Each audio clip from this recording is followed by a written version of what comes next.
पुंडलिकावर विठ्ठल श्री ज्ञानदेव तुकाराम पंढरीनाथ भगवान की जय। अवधूत चिंतन श्री गुरुदेव राजाधिराज प्रभु रामचंद्र भगवान की जय। पवन सूत हनुमान की जय। गुरुर्ब्रह्मा गुरुर्विष्णू गुरुर्देव महेश्वर गुरु साक्षात परब्रह्म तस्मै श्री गुरुवे नमः। श्री गणेशाय नमः, श्री सरस्वते नमः, श्री गुरुवाभ्याय नमः, श्री सीतारामचंद्राय नमः। जय जय सद्गुरु उदारा करुणा कृपा सागराय तुझ विनमदासरा नसे दुसरा कृपावान। गणेश गणपतीला वंदन करून प्रभू रामचंद्राचं स्मरण आणि सद्गुरूला शरण जाऊन कथेचा अनुसंधान ग्रंथ करते। सुरुवातीलाच असणाऱ्या ज्यांच्यामुळं भवसागरातून पैल तीराला जाता येतं अशा सद्गुरूचं स्तवन केलं गेलं की सद्गुरुवर्या तुमच्याशिवाय मला या जगतामध्ये आधारच नाही, कारण सद्गुरूशिवाय तरणोपाय नाही।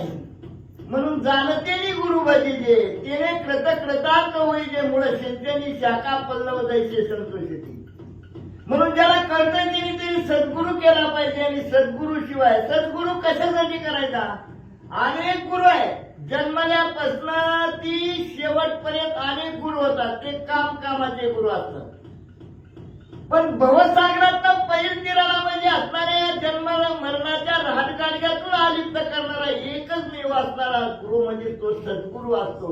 म्हणून तो तुम्ही कसे आहेत म्हणजे कृपेचे सागर आहे, उदार अंतःकरणाचं भांडार आहे तुम्ही म्हणजे, आणि मला तुमच्याशिवाय आधार नाही अशी विनंती केली गेली। कृपा कटाक्ष निरखावे भक्त जन प्रतिपावे अर्वका पुरी पुरवावे लढे माझे स्वामिया।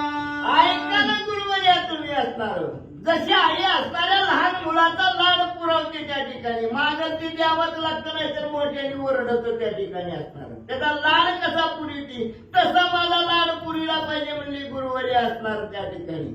कारण तुम्ही सामर्थ्यवान आहात असणार, तुम्हाला तुमच्यापाशी जेवढी ताकद आहे कशाची, जे अनुभवजन्य ज्ञान आहे आणि ते ज्ञान अवगत झालेला साधक। मागच्या अध्यायामध्ये काय झालं असताना आपल्या जवळ विज्ञान आहे, पण आपलं वरपांगी ज्ञान असल्यानंतर हात उतरलेला नसतं, आपलं धन बघितलं की ज्ञान लोपलं जातं आणि खोटं बोलतो त्या ठिकाणी। बघा कसा ती असणारा वैश्य असणारा धनाचे ठुल्याला धनाच्या गटुलाला नाही कबुलीला आला, कशामुळे धन लुब्धक आहे त्या ठिकाणी असणार, धन घातक आहे त्या ठिकाणी। मग धनाशिवाय तर प्रपंच चालत नाही, मग धन कसं त्या ठिकाणी असणार? मिळवण्या धन उत्तम व्यवहारे उदास विचारे व्यंच करी, उत्तमची गती तो एक पावेल उत्तम भोगील जीव खाली।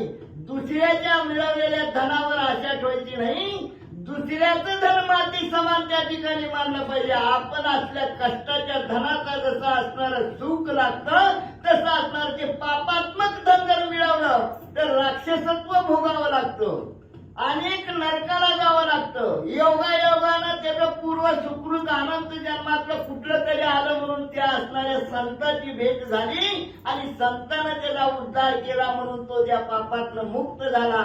म्हणूनच असणारा आपल्या हातून जर त्या ठिकाणी अनेक पाप झाली असली तर सद्गुरूचं असणारं चरण धरल्यानंतर त्यांची कृपा झाल्यानंतर आता सद्गुरूची कृपा काय म्हणजे अवलोकन कूर्मदृष्टी। कासवीन लांबूनच पिल्यावर नजर टाकली की पिल्याचं पोट भरतं, तशी कूर्मदृष्टी माझ्यावर ठेवा गुरुवर्या, म्हणजे असणारं माझं जे अज्ञान वृत्ती असणारा अंधकार निघून जाईल आणि असणार अनुभवजन्य ज्ञानाचा असणारा घास माझ्या मुखामध्ये जाईल आणि माझं पोट भरावं। ती जी आळ घेतसे बाळकाय ते पिता पूर्वी तदे काय तेवी मी रंग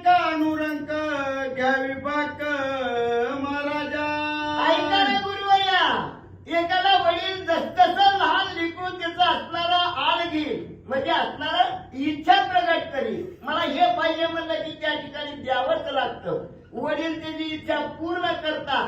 तसं म्हणजे असणार माझी जी इच्छा आहे ती तुम्ही पूर्ण करा अशी विनंती केली गेली. ऐका श्रोते जन चतुराय मला महिमा परिकर जो ऐकता भाव दुस्तर नुरसे साचार अनायाचे. मग असताना एवढं विनंती सद्गुरूंनी केली सुरुवातीला. कारण सद्गुरू शिवाय असणार बुद्धीला तेजत्व येत नाही.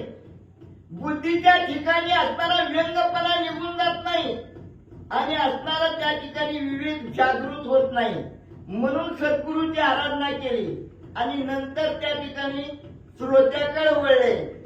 श्रोते तुम्ही महेशाच्या मूर्ती ऐका म्हणले असणार. कथा कशी श्रवण करायची, कथा श्रवण केल्यानंतर त्या ठिकाणी आत्मसुखाचा अनुभव कसा आला पाहिजे अशी कथा ऐकली पाहिजे ना. का डुकली घेऊन ऐकल्यानंतर कळत काय त्या ठिकाणी घरी बसला काय इथं आला काय फरक पडणार नाही. म्हणून असणारी विनंती केली की तुम्ही असणारा तुमचा कृपेचा अवरद हस्त असल्यानंतर मी पुढचा असणारा अमृत तुल्य असणारी कथा सांगायला त्या ठिकाणी तयार होईल. सायाच न करिता न्यायाचे सापडे निधीचा सारांश कवडी देवणी सापडे परिचय केवी आवरावा चतुरे. आणि मग असताना त्या ठिकाणी कसं असतं भाग्य असल्यानंतर सायास न करिता त्या ठिकाणी आपली इच्छा पूर्ण होते. त्या ठिकाणी ते कशामुळे होती पूर्व सुकृतानुसार. त्या ठिकाणी सुकृत जर नसेल तर इकडे येऊ बी शकत नाही. मग सुकृत असल्याशिवाय त्या ठिकाणी मग असणारा कवडी त्या ठिकाणी खर्चिली. कवडीला किंमत असती का पण तरी सुद्धा धन प्राप्त होतं. आता मला सांगा हे त्या धनाचा विषय घेतला नाही आपण. आज कवडी बी खर्चीला केलं नाही पण केवढं मोठं धन असणारे सद्गुरूवर्य आपल्या पुढे ठेवायला लागले. ज्ञानरूपी धनाचा साठा आपल्याला त्या ठिकाणी सुपूर्त करायला गेले अशी विनंती त्या ठिकाणी केली गेली. तैची जे माल महात्मा दान लक्ष्मी नारायण संवाद पूर्ण अगाध येतेचे पुण्य चरण करा साधन एवढे. मग ही महिना कोणता आहे आपण म्हणतो धोंड्याचा महिना. आणखीन दुसरं एक नाव आहे पुरुषोत्तम महिना. आणखीन एक असणारं नाव आहे मल महिना. या असणाऱ्या महिन्याला मल महिना असं संबोधलं जातं. आणि या मल महिन्याची आख्यायिका हे काय एवढं जाणून त्या ठिकाणी असणार आणि महत्व सांगितलं. याच्यात असणार लक्ष्मी नारायणाचा संवाद आणि याच्यामध्ये आपल्या पुढे सादर केला की या महिन्यामध्ये आणि पुण्य असल्यानंतर ते आचरण केल्यानंतर आपल्याला काय प्राप्ती होती याचंही विवरण केलं. लक्ष्मी वदेची कृपावंत मागे निवडली जी कथा ते अर्कर्णली श्रवण पंत परिसंशय तत्वता निरसिसे. काय म्हणून लक्ष्मीने प्रश्न केला आपल्या मालकाला म्हणजे स्वामी तुम्ही पहिली असणारी कथा मला सांगितली. मी ती नीट चित्त एकाग्र करून असणारी श्रवण केली पण ऐकल्यानंतर मला थोडी शंका आली म्हणजे असणारी. ती शंका त्या ठिकाणी निर्माण झाल्यामुळं मी प्रश्न विचारू लागले. ब्राह्मण सेवा केली याची फळ आत्मदान केली पुष्कळ याचे कवनाचे फळ करिता सफळ कवन झाले. आणि मग प्रश्न कशी शंका आली त्या ठिकाणी असणारी. ब्राह्मणाची सेवा जर केली तर काय फळ मिळतं आणि दान केल्यानंतर काय फळ मिळतं हे माझ्या नीट लक्षात आलं नाही. दान केल्यानंतरच काय असणारी फळप्राप्ती होती किंवा ब्राह्मण सेवा. वर्ण ब्राह्मण नव्हे बरं का ब्रह्मदान येतो ब्राह्मण त्याच्यात खोच मारलेली असती. वर्ण ब्राह्मण नाही ब्रह्मदान येतो ब्राह्मण. आणि ब्रह्म जाणणारा ब्राह्मण असणारा तत्ववेत्ता ब्रह्मवेत्ता असणारा त्या ठिकाणी पद गाठलेला असतो. आणि अशा ब्राह्मणाची सेवा केल्यानंतर काय फळप्राप्ती होती असे असणारा प्रश्न विचारला गेला. हे सविस्तर निवेदावे कृपळत्व परिसावे जेवी बाळका लागी स्वभावे मुखी घाली कवळाते. विनंती केली लक्ष्मीनं भगवंत ऐकायला असणार ही सविस्तर कथानक मला कळत नाही म्हणजे असणार. कारण का वाचणारे किती नुसतं वाचलं तरी लक्षात येत नाही. जेव्हा असणारा अर्थ विषज्ञ असणाऱ्या साधकानं त्याचा विस्तार केला, आतला भवितला गर्भितार्थ बाहेर काढला की ज्याला ऐकणाऱ्याला तो पटला जाईल, ऐकणाऱ्याला समजला जाईल, तसा विस्तार करून मला सांगा. प्रमाण दिलं. जसं असणारं एखादी आई माऊली आपल्या बाळाला, बाळ लहान आहे, नुकतंच खायला लागलंय त्या ठिकाणी, मग कोरभर भाकरीचा घास त्याच्या तोंडात घालते या, ती जेवढं खाईल तेवढाच मोजका घास त्याच्या तोंडात घालते की त्याला पचला पाहिजे त्या ठिकाणी असणार. तसं श्रोत्याला सुद्धा झपाट्यानं सांगणार, त्याला काय करणार आहे, कधीच नाही येणार त्या ठिकाणी. जरा सावकाश सांगितलं, बाबा तुमच्याकडून हे असं झाल्यानंतर असं असणारं पापात्मक कर्म होत आहे आणि असं वागल्यानंतर त्या ठिकाणी पुण्यात्मक कर्म होत आहे. कसं वागल्यानंतर? खोटं बोललं की पाप होत आहे आणि खरं बोललं की पुण्य लागतंय. साधी गोष्ट त्या ठिकाणी. असं जर तुटक सांगितलं तर ऐकणाऱ्याला सुख लागतं. असा प्रश्न विचारला गेला. ऐकुनी लक्ष्मीची वाणी, बोलता झाला शारंग पाणी, म्हणे ऐकव चतुर बामिनी, परोपकरणी बोल तुझे. आणि असा प्रश्न ऐकल्यानंतर असणाऱ्या भगवंताला आनंद झाला. कारण प्रश्न विचारणारा असला पाहिजे त्या ठिकाणी. प्रश्न विचारला असल्यानंतर त्याचं उत्तर द्यायला असणारा, ज्याला प्रश्न विचारला तो उत्तर देऊ शकतो. पण उत्तर देताना तिथं काही एकटंच नसतं त्या ठिकाणी, अनेक ऐकणारे बसलेले असतात. मग त्या ठिकाणी भगवंत असा आनंद झाला म्हणजे ऐक चतुर भामिनी, म्हणजे चतुर असणारी तू स्त्री आहे. आणि तुझा जो प्रश्न आहे लोक उपकारी आहे, लोकावर उपकार करणार आहे.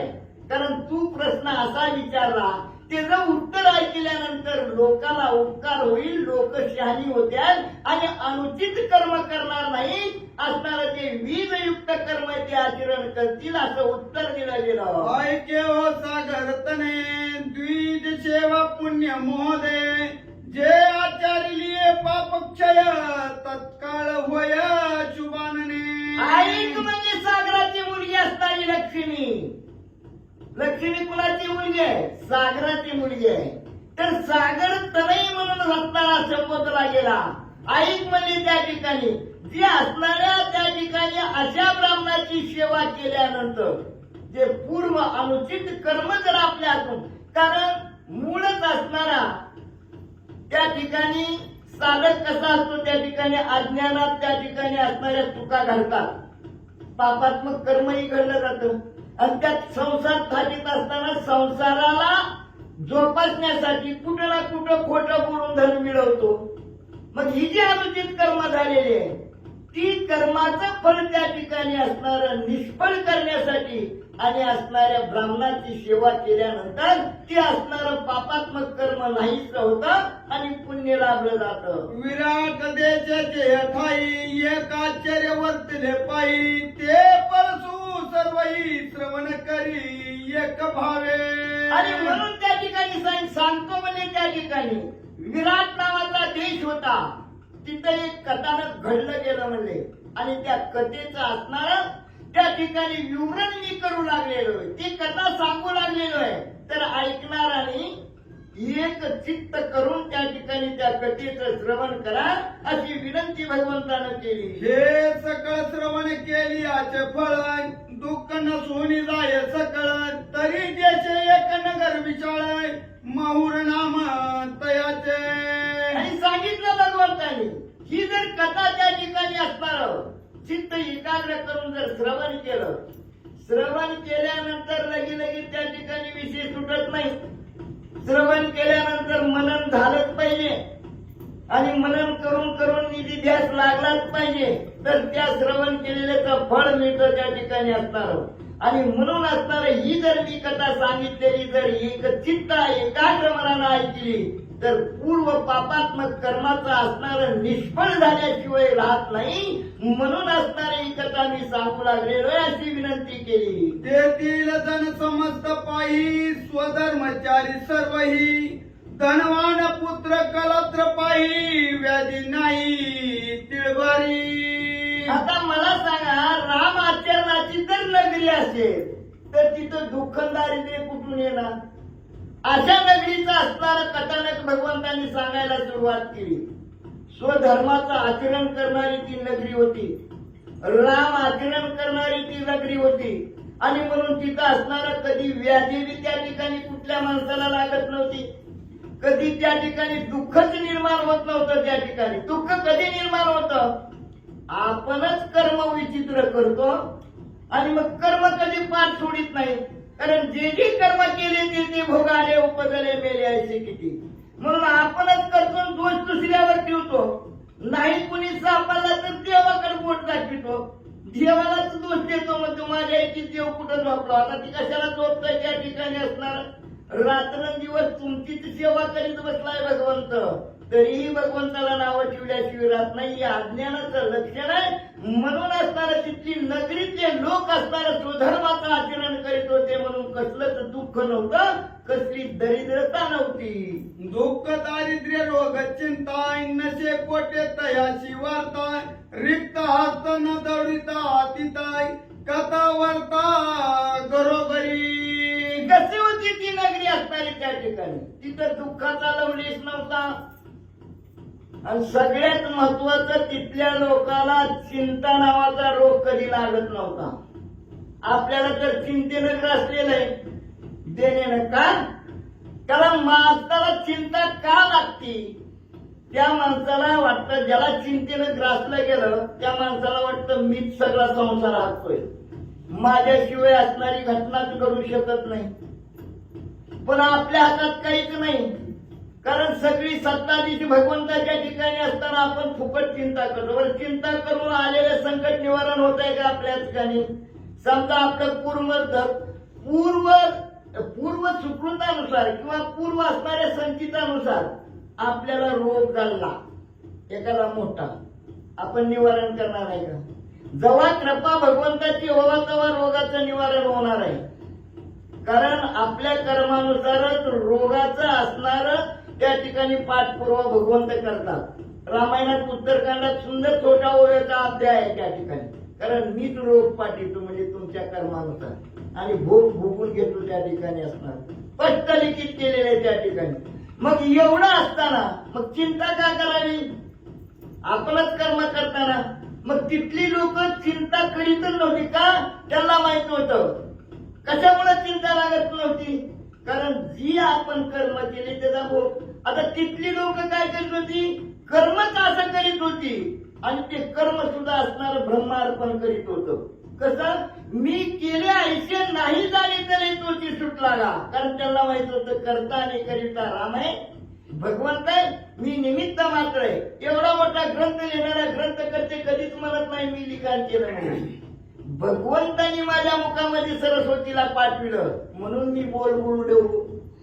भगवंताने असणारा श्री गणेशाला त्या ठिकाणी असणाऱ्या विवेकाच्या ठिकाणी जागृत केलं म्हणून माझी बुद्धी चालली आणि म्हणून मी असणारा हा ग्रंथ लिहू शकलो. मी निमित्ताला कारण आहे म्हणून असणारा कर्माचा असणार आणि त्या ठिकाणी जी असणारं श्रेय जे आपल्याकडे येऊ शकत नाही असं असणारं वर्तन यांनी केल्यामुळं ते कर्माच्या अलिप्त राहतात. म्हणून त्यांना चिंता लागू शकत नाही, दुःख कधी येऊ शकत नाही. तेथील देवी परमदारुण रेणुका ते नाम विधान परशुराम जननी पूर्ण ख्याती जाण त्रिभुवनी. त्या गावाची त्या नगरीतली असणारी एक दैवत होतं रेणुका माता, रेणुका देवी.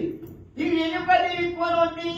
जगात विख्यात असणारा त्या ठिकाणी असणार परशुरामाची असणारी आई होती. तो भगवंताने 6वा अवतार घेतला. त्या असणाऱ्या भगवंताची आई होती असणारी रेणुका माता आणि तिचं असणारं प्रख्यात मंदिर त्या नगरामध्ये होतं. ते जमदाग्नीचे बैर्य पाहुणी ते जमदाग्नीचे बैर्य पायी जगत्राई पूजिती सर्वही कामना पूर्वी तसे तेही भक्त जनाची आदरे. आणि मग ती असणारी कुणी जमदाग्नी ऋषीची असणारी पत्नी त्या ठिकाणी अतिशय असणारा पतीचा आता पतीची असणारी अत्यंतिक सेवा करणारी असणारी देवी भक्ताचं असणारं मनोगत पूर्ण करीत होती. जे निज भक्त आहे त्या निज भक्ताची कसलीही इच्छा आणि ही देवी संपूर्ण आणि फलश्रुत करीत होती. एवढं असणारं त्या देवीचं महत्व त्या नगरामध्ये होतं. अनुसया माझी महासती ते स्थान वशे पुण्यमूर्ती जिची कीर्ती वाखाणी ती पुराणे गाती अद्भुत. आणि त्याच नगरीमध्ये ज्या महान पतिवृत्तीचा असणारा आख्यायिका आज बी गायली जाते. अनुसया महान सती असणारी, जिनं असणाऱ्या आपल्या पती चरणाचा चरण तीर्थ घेऊन असणारं तिन्ही देवावर फेकल्याबरोबर लहान लहान बाळ बनवली गेली. अशा महान पतिव्रतेचं असणारं आज सूर्यचंद्र आहे तोपर्यंत कथा आणि असणारी लोक गातात त्या अनुसयाची महती सांगितली.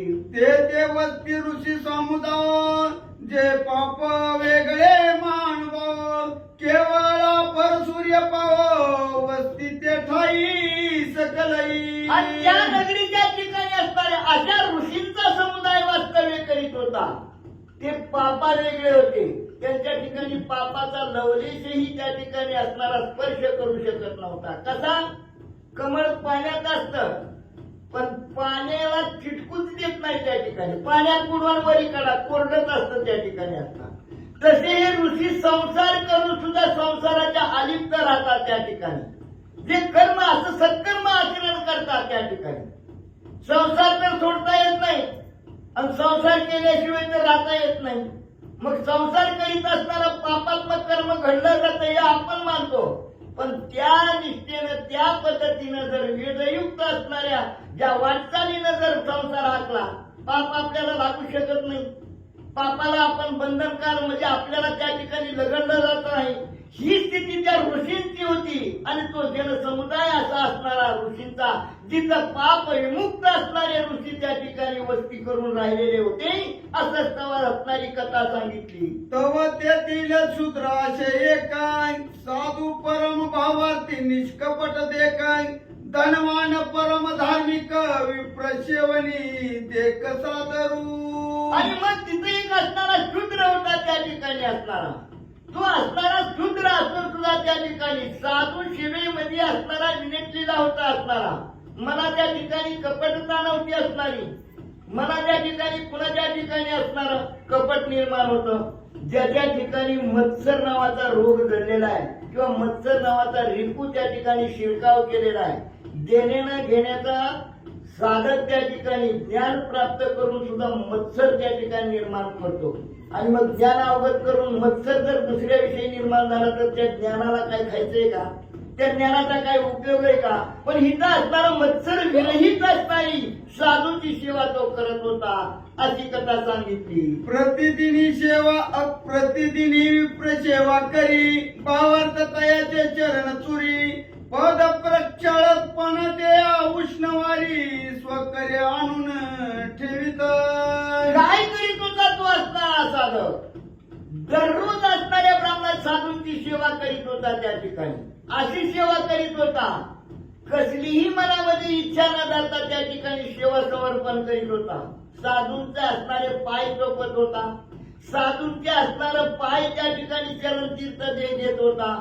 एवढंच नाही, साधूला जे जे आवश्यक वस्तू आहे ती असणारा त्या ठिकाणी तो असणारा आणि साधक आणून ठेवित होता. स्वकरे चर्चा चंदनाते अंग मर्दितसे भावार्थी पुष्पमाळा गुंपुणी हाते सुवासयुक्त घालितसे. काय काय करीत होता? स्वतःच्या हातानं दुसऱ्याला सांगत नव्हता. त्या ठिकाणी सेवा करीत असताना स्वतः चंदन उघडीत होता आणि साधूला त्या ठिकाणी असणारं अंगाला लावित होता. सुगंधित असणारं उटी चंदनाची मर्दन करीत होता आणि असणाऱ्या सुगंधित फुलाचा हार त्या ठिकाणी असणारं साधूंच्या गळ्यात अर्पण करीत होता. पण कसं? भावार्थे भाव असला तरच सगळं साठे. भावबळे आकडे हिरविनाकडे कर्तळी आवळे पैसा आहे. भावच पाहिजे, सद्भाव, सत्य सद्भाव. त्याला नुसता भाव नाही, सत्य सद्भाव. ही सत्य सद्भाव साधकाच्या ठिकाणी अंगी मुरणं फार गरजेचं आहे. वर्तन त्या ठिकाणी असणार त्या ठिकाणी असणार. भगवंत उदार आहे. आणि एवढा उदारपण असताना सुद्धा भगवंताविषयी जर आपण असणारा त्या ठिकाणी दांभिक भक्ती केली तर त्या ठिकाणी काय उपयोग आहे का त्याचा? त्या ठिकाणी भगवंताला सगळं कळतंय त्या ठिकाणी असणार. म्हणून असणारा आपला सत्य सद्भाव त्या ठिकाणी अर्पण केल्याशिवाय फळप्राप्ती होत नाही. तो साधक त्यामध्ये नियमामध्ये उतरलेला होता. शय वस्त्र अलंकार देऊन तोषवी दार मरण कोणी आली दारा समोर रिक्त हस्ते दवडीना. काय आचरण करीत होता त्या ठिकाणी असणार? सर्वस्व त्या ठिकाणी असणारी साधू सेवेमध्ये असणारा तत्पर झालेला होता. एवढंच नाही, साधू सेवेत त्या ठिकाणी कमतरता कोणी वाढू देत नव्हता. एवढा साधूविषयी निष्ठा त्या ठिकाणी करीत होता. आणि आपल्या दारात जर कुणी आला तर रिकाम्या हाताने त्याला खाली जाऊ देत नव्हता. एवढा दान धर्म करीत होता. आवडे तया देवीचे भोजन षडच ग्रथा सहित अन्न इच्छित पदार्थ पूर्वी आणू नये परी कदा उदगीन नव्हे. ही मनात इथे साधूंनी जर ऋषींनी सांगितलं आज हा असणारा पदार्थ खाऊ वाटतोय, त्या पदार्थाची पूर्तता तो असणार षड्रस अन्न बनवत होता. आणि षड्रस अन्नाचं जेवण जी इच्छा निर्माण होईल साधकाची त्या असणाऱ्या ऋषींची ती पुरवत होता. आणि हे अन्न त्या ठिकाणी दान करीत असता, हे अन्न ऋषींना घालत असताना कधीही तिचं मन उदासीन होत नव्हतं, कधीही मन उद्विग्न होत नव्हतं. कारण आनंदानं त्या ठिकाणी असणाऱ्या षड्रसांनाचं दान भोजन ऋषींना तो साधक अर्पित होता. तारियाद्वारे श्वानापरी गुरगुरी बाह्याई वर्ते तयाची परी मनसी दंड भिकारी केवडा. श्री गणेशाला वंदन करून प्रभू रामचंद्राचं स्मरण आणि सद्गुरूशी शरण जाऊन कथेचं अनुसंधान आहे. ग्रंथकर्ते असणार त्या ठिकाणी परशुरामाची असणारी माता त्या ठिकाणी रेणुका आणि वडील असणारे जमदग्नी ऋषी यांच्या असणारी कथा सांगत असताना रेणुका मातेची अवस्था त्या ठिकाणी सांगितली. रेणुका माता कशी होती त्या ठिकाणी? दारामध्ये असणारा अतिथी त्या ठिकाणी आला की रिक्त हस्ते कवाही त्या ठिकाणी पाठवत नव्हती किंवा उदास त्या ठिकाणी कवा होत नव्हती. चेहऱ्यावर कसलंही दुःख त्या ठिकाणी नव्हतं, उद्विग्न त्या ठिकाणी होत नव्हती. आणि दारात आल्याबरोबर त्याचा असणारं चरण त्या ठिकाणी धुवायचं, पाय त्या ठिकाणी धुवायचं आणि असणारं त्याला आदरातिथ्य देऊन असणारं त्या ठिकाणी भोजन घालून वाटत त्या ठिकाणी लावायचं. अशी अवस्था असणाऱ्या म्हणजे त्या ठिकाणी सत्य पतिव्रता असणाऱ्या त्या ठिकाणी म्हणजे रेणुका मातेची होती. आणि त्या रेणुका मातेबरोबर तुलना करत असताना आपल्यासारख्या साधकाची अवस्था ग्रंथकर्ते त्या ठिकाणी सांगत असताना म्हणू लागलेले आहेत की आपल्या असणाऱ्या द्वारावर जर अतिथी त्या ठिकाणी आला तर त्या असणाऱ्या घरातील स्त्री त्या ठिकाणी कशी असणारा दारामध्ये कुत्रा आल्याबरोबर जसं गुरगुर त्या ठिकाणी करतं तशी असणारी स्त्री म्हणजे अतिथ्याला बघून घरातून असणारी गुरगुर त्या ठिकाणी करते, उलट त्या ठिकाणी बोलते आणि असणारं त्या ठिकाणी म्हणजे वर्तनही त्या ठिकाणी अतिशय म्हणजे आणि असणारं खालच्या पातळीचं त्या ठिकाणी करते. नाही त्या अपशब्दानं त्या असणाऱ्या अतिथ्याला त्या ठिकाणी बोलते. अशा प्रकारे आपली अवस्था त्या ठिकाणी ग्रंथकर्ते सांगू लागले. पाठ पुरविली मागणारी उसंत नाही क्षणभरी नित्य नित्य गोठून वारी घालावी साचार तयाते. मग दारात असणारा अतिथी मागण्यासाठी त्या ठिकाणी आला की असणारी स्त्री म्हणजे धावतच त्या ठिकाणी येते आणि ओरडून त्या असणाऱ्या त्या ठिकाणी अतिथ्याला बोलते की तुला असणार काय कामधंदाच नाही, रोज उठलं की आमच्या दारात त्या ठिकाणी येतो, कुठपर्यंत तुला आम्ही असणार त्या ठिकाणी भीक घालायची, तुला असणार त्या ठिकाणी कुठपर्यंत आम्ही त्या ठिकाणी पोसायचं. अशा प्रकारची भाषा आणि असणारी स्त्री त्या ठिकाणी वापरत असते. ऐसा तो नसेची शूद्र राहो धन पाळना मत याचे पाहावो नावासारखी करणी पाहावो नित्य नित्य आचरे. मग ग्रंथकर्ते म्हणतात आपल्यासारखं असणारं त्या ठिकाणी म्हणजे तसं वर्तन म्हणजे त्या असणाऱ्या रेणुका माता आणि जमदग्नीचं त्या ठिकाणी नव्हतं. तेव्हा असणारं त्या ठिकाणी आता घरामध्ये धन जरी त्या ठिकाणी नसलं आहे तेवढ्या समाधान त्या ठिकाणी मानायचं आणि आपल्या घासातला घास त्या ठिकाणी त्याला त्या ठिकाणी द्यायचा. एवढं असणारं त्या ठिकाणी नावाप्रमाणे म्हणजे असणारं त्या ठिकाणी आणि कार्य त्या ठिकाणी करणारा होता. कवाही असणाऱ्या अतिथ्याला विन्मुख त्या ठिकाणी जाऊ देत नव्हता. अशी अवस्था त्या ठिकाणी आणि त्या शूद्राची म्हणजे सांगितली गेली. भार्यातयाची पतिव्रता एकोमय वर्तती उभयता नुलंगी कधी पतिवचनार्था धर्मपंथा तेही वर्ततसे. मग त्या असणाऱ्या शूद्राची पत्नी ही तशीच म्हणजे सत्य पतिव्रता त्या ठिकाणी होती आणि एकमेकाशिवाय असणारं त्या ठिकाणी म्हणजे वर्तनही त्या ठिकाणी नव्हतं. सदा असणारं सदा सर्वदा असणारं म्हणजे एकोप्यानं त्या ठिकाणी राहत होती आणि ती स्त्री असणाऱ्या आपल्या पतीचं एक क्षणही वचन त्या ठिकाणी आणि उल्लंघन म्हणजे त्या ठिकाणी करत नव्हते.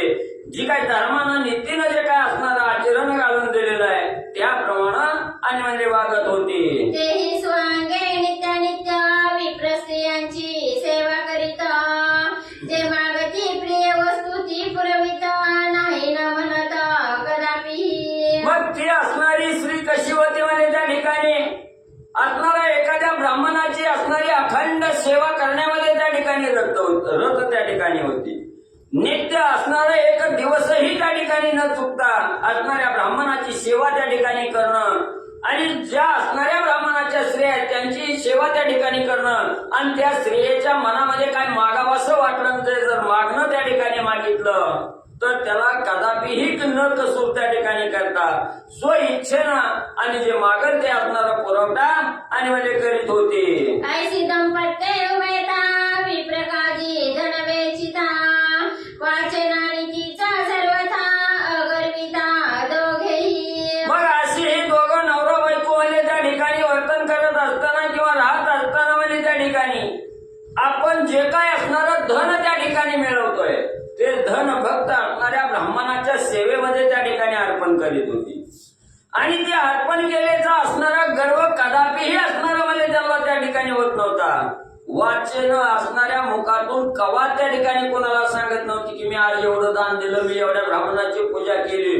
ही आपल्या असणाऱ्या वाचेतून आपलं कार्य त्या ठिकाणी कदापिही सांगत त्या ठिकाणी नव्हते. दोघांच्याही अंतकरणाच्या ठिकाणी गर्वचा लवलेश त्या ठिकाणी आणलेला नव्हता. सेवा करिता दोघेही खेदन वाणीतीचा काही उल्हासयुक्त सदा सर्वदाही गर्व नाही तिळभरी. मग एवढी मनोभावे असणारी सेवा त्या ठिकाणी ब्राह्मणाची करायची पण त्या सेवेचा गर्व किंचितही असणारा त्या ठिकाणी लागत नव्हता आणि कवाही सेवा करण्यावर उदास त्या ठिकाणी होत नव्हते.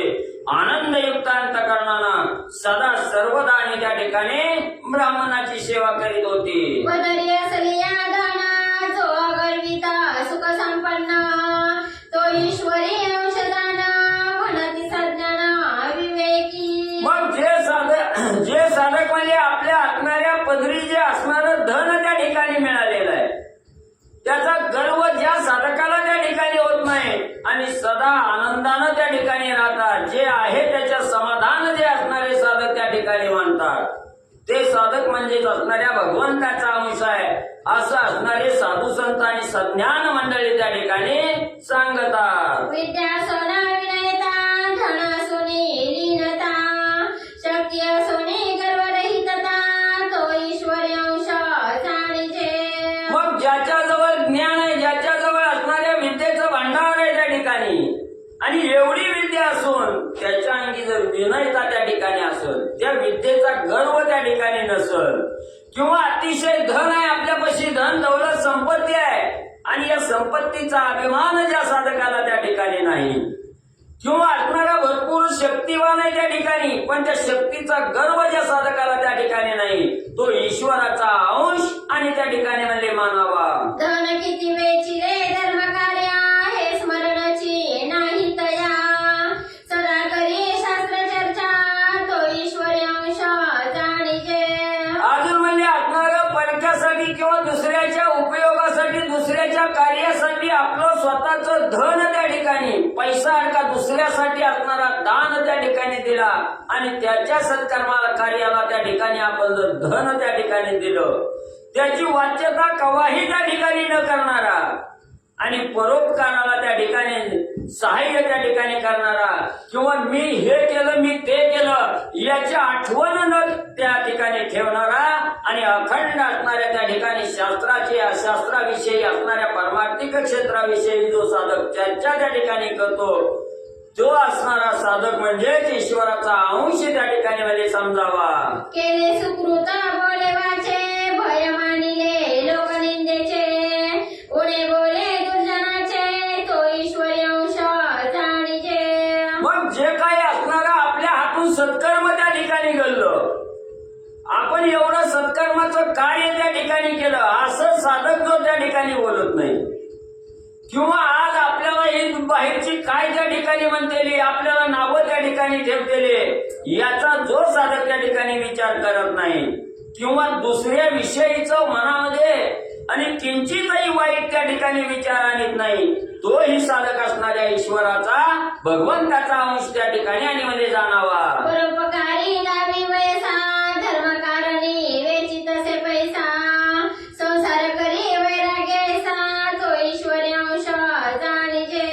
आणि परोपकारासाठी त्या ठिकाणी आपली सर्व शक्ती पणाला लावणारा, आपली सर्व ताकद त्या ठिकाणी पणाला लावणारा, आपलं धन त्या ठिकाणी परोपकारासाठी त्या ठिकाणी लावणारा, आणि धर्माप्रमाणे आचरण त्या ठिकाणी करणारा, आणि आज संसार त्या ठिकाणी करत असताना कामापुरता संसार करून त्याच्यावर असणारं वैराग्य धारण करणारा असाही साधक भगवंताचा अंश त्या ठिकाणी मानावा. परस्त्री देखता अंधनयनी परनिंदा बोलता मुखावदनी आत्मस्तुती ऐकता बधीर करणी तो ईश्वरी अंश जाणीजे.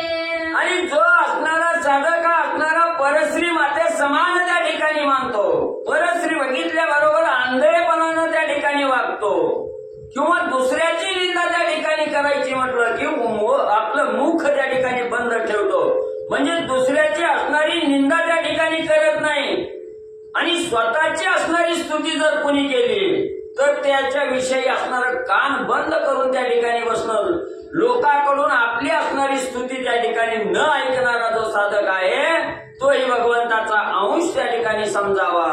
गेल्याचा नाही खेद प्राप्त झालिया नाही आनंद झगटेने दी अष्टपद तो ईश्वरी अंश जाणीचे. आणि जे काही आपण असणारं धन त्या ठिकाणी कमवलं, हे धन त्या ठिकाणी काही काळानं संपलं गेलं आपल्यापासून त्या ठिकाणी गेल्यामुळे दुःखही त्या ठिकाणी न करणारा, आणि आलंय म्हणून न माजणारा त्या ठिकाणी, धनालाही असणारा त्या ठिकाणी गेलं म्हणून दुःख न करणारा, आणि आलंय म्हणून त्याचा आनंद साजरा न करणारा त्या ठिकाणी, आणि जे काही अष्टमद त्या ठिकाणी सांगितलेले आहे, म्हणजे धनाचा मद आहे, गर्वाचा मद आहे त्या ठिकाणी, असे जे 8 मद त्या ठिकाणी सांगितले गेले, या अष्टमदाला त्या ठिकाणी सोडून जो वर्तन त्या ठिकाणी करतो तो भगवंताचा अंश त्या ठिकाणी जाणावा. ऐसिय चिन्हे तो वर्तता क्षुद्राणी त्याची कांता सन्मार्गे वर्तती उभयता पुण्यवार्ता पूर्वीची.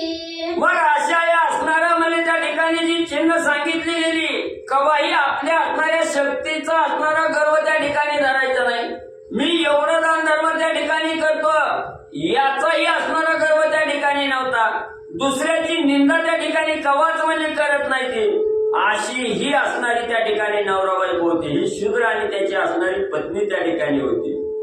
ती मग असणारा त्या ठिकाणी सतत म्हणजे असणारं त्या ठिकाणी जे धर्मानं आचरण सांगितलं गेलं त्या सन्मार्गानं त्या ठिकाणी वागत होती, आणि नेहमी असणाऱ्या पुण्यात्मक कर्म त्या ठिकाणी करण्यामध्ये आणि लीन म्हणले होते.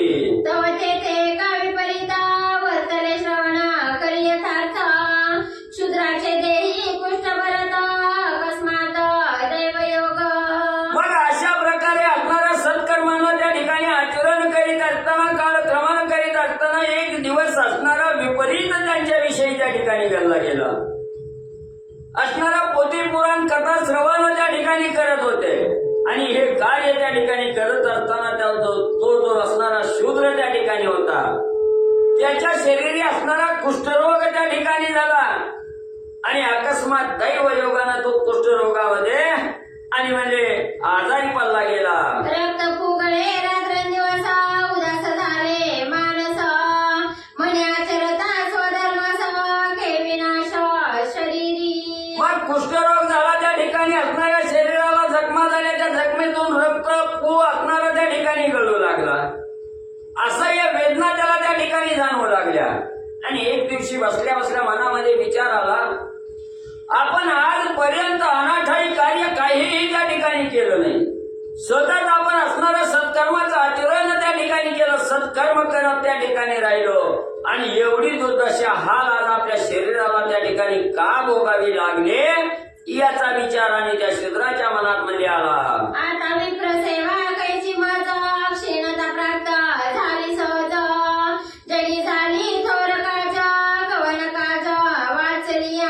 मग आता या असणाऱ्या शरीराला कुष्ठ त्या ठिकाणी भरला, शरीर आता असणारी साथ त्या ठिकाणी देत नाही.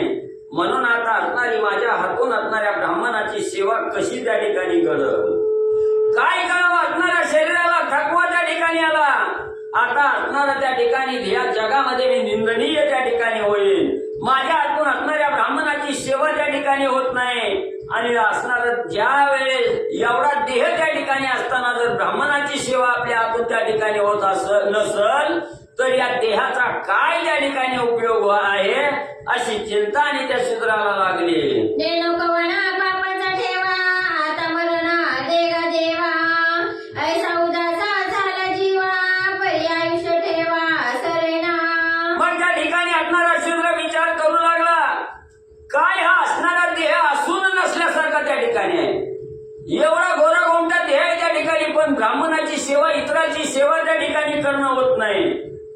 म्हणून कुठला असं असणारं पातक माझ्या हातून त्या ठिकाणी घडलं गेलं की देह असताना ब्राह्मणाची सेवा त्या ठिकाणी करता येईना. म्हणून देवा भगवंता मला का त्या ठिकाणी जिवंत ठेवलं. जर माझ्या हातून सत्कर्म त्या ठिकाणी घडत नसल तर मला जिवंत त्या ठिकाणी का ठेवलं, का मला असणारा त्या ठिकाणी हा देह त्या ठिकाणी दिला, का मला असणारं त्या ठिकाणी जिवंत ठेवलं गेलं. पण काय करावं, जे असणारं ब्रह्मलिखित आहे, जे असणाऱ्या ब्रह्मना अक्षर त्या ठिकाणी ब्रह्मदेवानं लिहिलेले आहेत, ते अक्षर त्या ठिकाणी चुकवता येत नाही.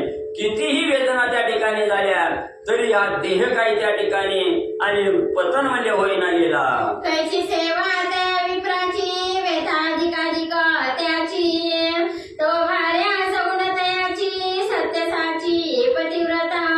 त्या असणाऱ्या शूद्राच्या मनाला एकच चिंता त्या ठिकाणी होती, मी आता कशी असणाऱ्या म्हणले ब्राह्मणाची सेवा त्या ठिकाणी करायची, कशी माझ्या हातून त्या ठिकाणी सेवा होईल. हे असणारं दुःख आणि अधिकाधिक त्याच्या मनाला त्या ठिकाणी वाटवू लागलं. त्याच वेळेस त्याची असणारी जी असणारी पत्नी त्या ठिकाणी होती, सगुण रूपाची असणारी त्या ठिकाणी पत्नी होती, सत्य पतिव्रता असणारी पत्नी, आणि त्या ठिकाणी काय करू लागली. एकदा प्रार्थी व्रताला म्हणे स्वामी व्यथा दिवसेंदिवस अधिक झाली नेतेने माणस खेद रूप जाण सर्वदा. मग आपल्या असणारी त्या ठिकाणी पत्नी म्हणजे त्या शूद्राला पतीला त्या ठिकाणी बोलू लागली, पतिराया हे दिवसेंदिवस म्हणजे तुमच्या अवस्था बिकट त्या ठिकाणी होऊ लागली. तुमच्या असणाऱ्या शरीराला अतिशय वेदना त्या ठिकाणी आणि दिवसेंदिवस म्हणजे त्या ठिकाणी वाढू लागल्या.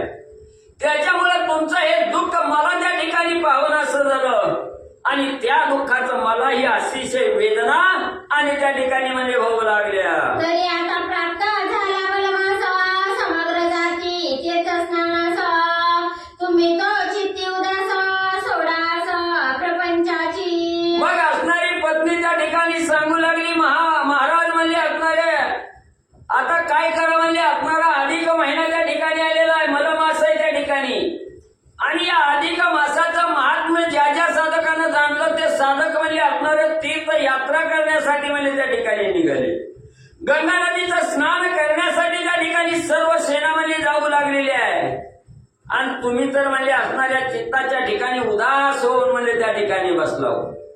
आता एवढा श्रेष्ठ पावन करणारा असणारा महिना अधिक महिना त्या ठिकाणी आलेला आहे, मलमास त्या ठिकाणी आलेला आहे. म्हणून म्हणजे आता असणारी कसलीच चिंता म्हणजे त्या ठिकाणी करू नका, सर्व चिंतेला म्हणजे बाजूला सोडा. धन्यतेची पतिव्रता उपदेशित असे तो भरता लावी मोक्षाची आपंथा देह अवस्था जाणुनी. मग तिनं सांगितलं असणाऱ्या स्वामीवर्या तुम्ही असणार ही प्रपंचाची आसच म्हणजे त्या ठिकाणी सोडा आणि या प्रपंचाविषयी चिंता म्हणजे कसली त्या ठिकाणी करू नका, जेणेकरून या देह प्राप्त झाल्यानंतर आपला असणारा स्वार्थ कशात आहे हे ज्या साधकाला त्या ठिकाणी कळलं गेलं तोच असणारा स्वार्थ साधण्याची वेळ म्हणजेच असणारा परमार्थ त्या ठिकाणी. आणि या परमार्थ साधण्यासाठी अधिक महिना त्या ठिकाणी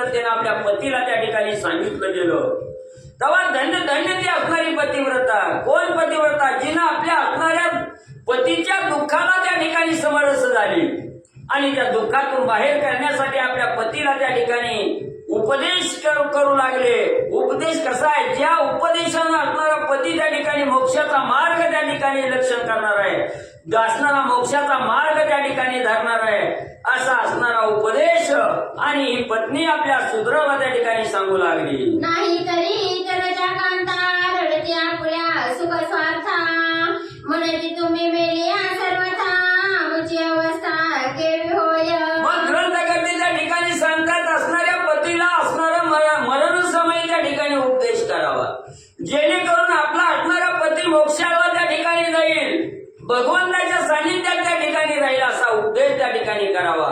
नाहीतर आपल्या सर्वसाधारण असणाऱ्या स्त्रिया त्या ठिकाणी काय असणाऱ्या पतीला उपदेश करतात?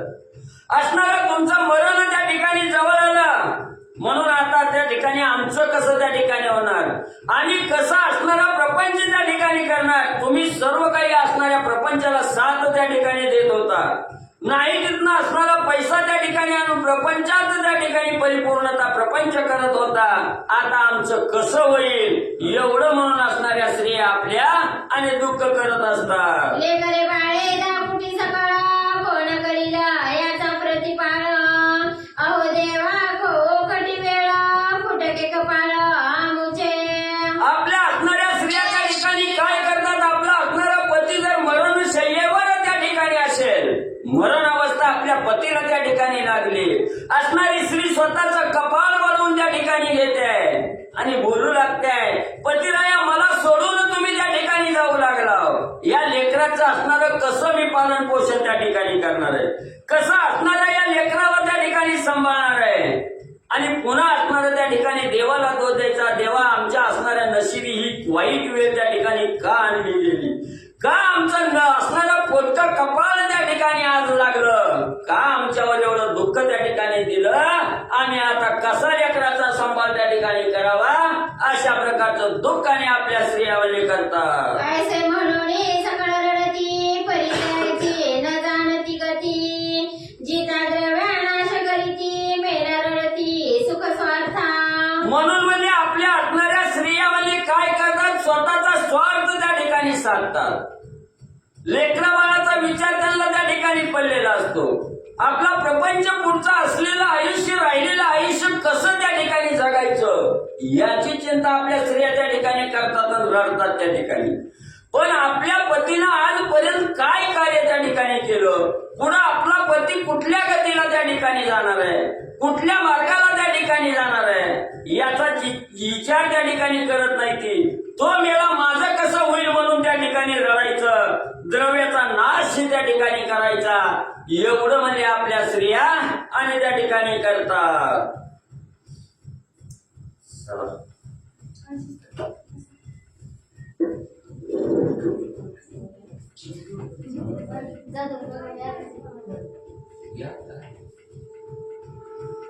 अजून 40 असते, 40 असलेले अजून कोण कोण आहे बाहेर?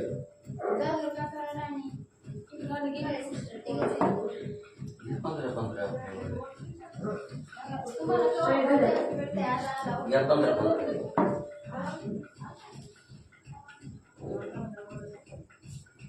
श्री गणेशाय नमः, श्री त्रिपुरावचंद्राय नमः, रक्त गळे रत्न दिवस. 50 झाले.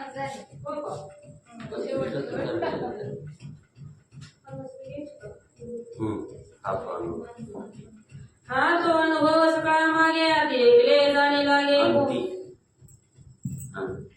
हा तो अनुभव सकाळ मागे अंती ऐकले जाणे लागे, कोण नाही ती कोण मागे प्रचित अंगे पाहावी.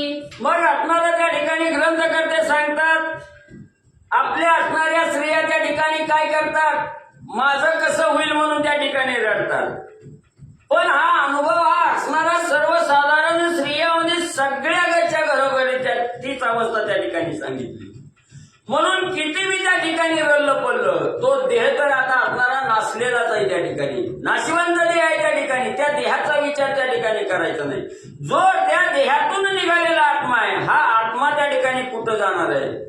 असणारा मोक्षाला त्या ठिकाणी जाणार आहे का, अधोगतीला त्या ठिकाणी जाणार आहे का, नरकाला त्या ठिकाणी जाणार आहे, हे त्या ठिकाणी जाणलं पाहिजे. म्हणून एकला जन्माला त्या ठिकाणी आलेला आहे आणि एकलाच त्या ठिकाणी जाणार आहे. कोण सुद्धा त्याच्या मागे त्या ठिकाणी येणार नाही. 4 दिवस दुःख करणार, माझ्या लेकराचं कसं होईल, म्या कसं त्या ठिकाणी जीवन कंटायचं, एवढं म्हणून त्या ठिकाणी रडणार, दुःख त्या ठिकाणी करणार, पण त्याच्या मागे कोण सुद्धा त्या ठिकाणी जात नाही. म्हणून धनाची आशा त्या ठिकाणी न जाता असणारी भगवंताची सेवा त्या ठिकाणी करा, भगवंताच्या सानिध्यात त्या ठिकाणी राहा, लोकांना दानधर्म त्या ठिकाणी करा, ब्राह्मणाची सेवा त्या ठिकाणी करा, रडत म्हणले बसू नका. याचे सार्थ करिता धन नव्हे चित्ती सर्वथा म्हणते हे सरली काले पुरे उदा जागती होय. मग त्या ठिकाणी काय सांगतात असणार, त्या ठिकाणी आता ही मेलय मरू द्या म्हणले. आता कसं तरी असणारं त्या ठिकाणी म्हणजे ही असणारं धन आपल्याला त्या ठिकाणी गोळा करावं लागेल.